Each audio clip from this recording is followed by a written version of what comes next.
This is a hierarchy of needs created by American psychologist Abraham Maslow. Maslow's hierarchy of needs had a series of attainments that needed to be met in order to work its way up to come to self-actualization, aka the best version of yourself. I like this pyramid a lot, but I want one that I can apply to my day-to-day more. I would like to propose a new set of rules that I like to follow. And hey, maybe you can follow these as well. Now, I'm sure you're thinking, great, now I have more rules to follow. Everyone is telling me how to live my life. Isn't life complicated enough? We are ambivalent about rules, even when we know it will help us. Just stick with me here. I believe that my and many other people's lives revolve around these three topics. My three pillars for life are health, relationships, and wealth. Some people's priorities are going to look different. Remember I talked about priorities last video? Mine are health first.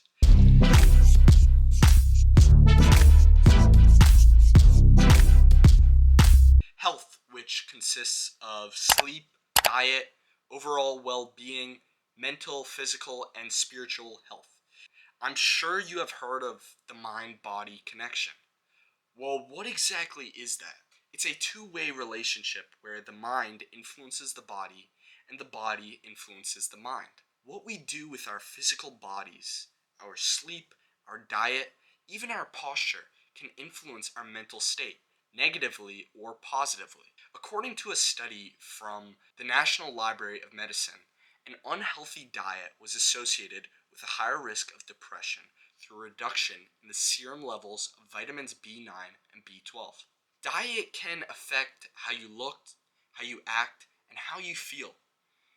And I'm not saying you can't have unhealthy foods sometimes, but what I am saying is to be conscious of what you put in your body. Also, what I've noticed is when I get a good night's sleep, I can attack the day a whole lot better. So I make sure to always try and get 8 hours of sleep, if my schedule allows it.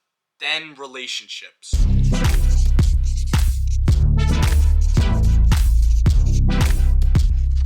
Which consists of family, friends, and loved ones.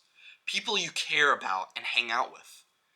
Because having people who genuinely care about you is just priceless.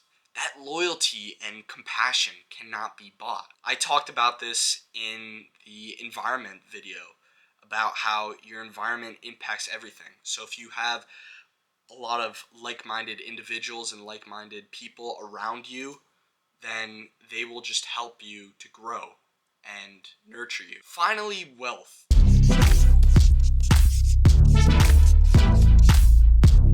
Because unfortunately, you need money to live in this world. This consists of income level, education, and all of your finances. Now, I don't necessarily think one is greater than the other, but in some specific circumstances, one does trump the others. And it isn't always obvious which one is superior. In some cases, you should prioritize health, and in other cases, you should prioritize relationships, and who knows, in other cases, you should prioritize wealth.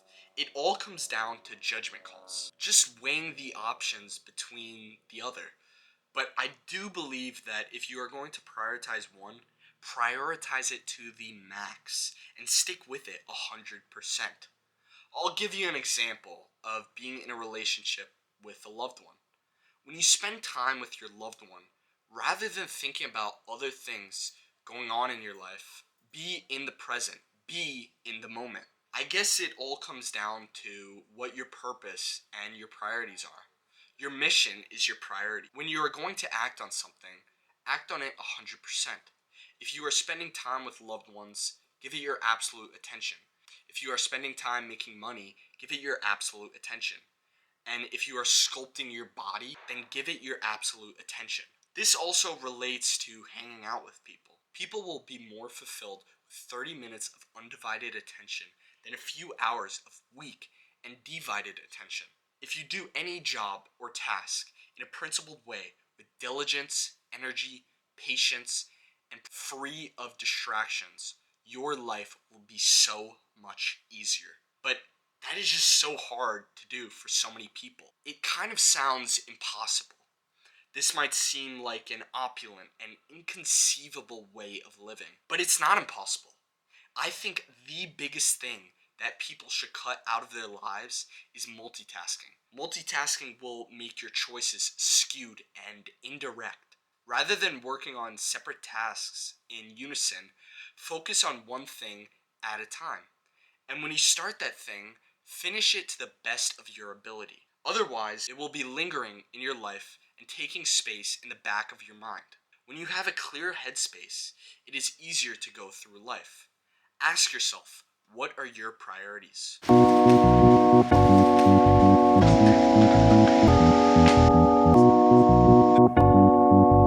Me and my boy Spencer, we did a little miscommunication where we mistimed when we're gonna leave for the train. It's just a common kind of like guy thing where we just like don't say anything till last minute, and then we rely on someone else to help us. Which happened when a Latino mom came over. She helped us get there, and we're at the train station now in the nick of time. But I canceled 2 Uber rides because they were coming like 30 minutes later than I thought they would.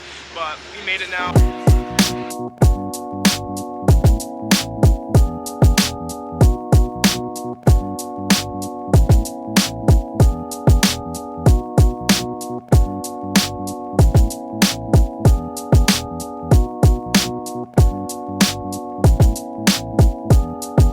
Okay, so I just got back yesterday for Thanksgiving break.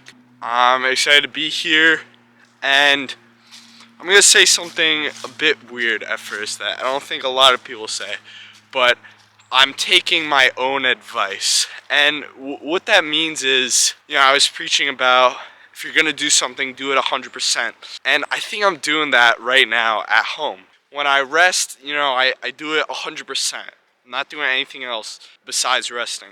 When I work, I work. I don't multitask. I start my work and finish my work. And when I spend time with my family, I truly try to connect with them. Yeah, it's a bit weird to say, but I definitely think I'm doing that. Alright, so I am back at my home, my house. I feel pretty relaxed. It's definitely a lot nicer than, uni, college. I also slept a lot today. I slept like 11 hours last night. I guess I really need the sleep. But I wanted to talk to you about opportunity cost. And if you didn't know, opportunity cost is the potential benefits that are missed out on when choosing one alternative over another. So the reason why I bring up opportunity cost, I definitely haven't been getting as much sleep, at college as I probably needed, but it's fine. It's just weighing the options. It's a judgment call, like I said.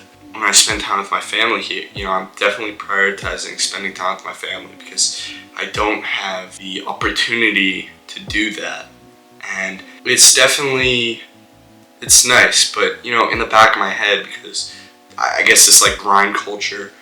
You always need to be working, you always need to be grinding, 24 hours, 7 days a week, 365. And I guess it's okay to take a break, but in the back of my mind, I still want to keep on grinding, going at it, chasing my dreams, chasing my goals. That's probably where I'm gonna end the video. Opportunity cost, my 3 pillars of life. Health, relationships, and wealth. You can order those around, but my order is health, relationships, and wealth. And sometimes that changes throughout the day, definitely.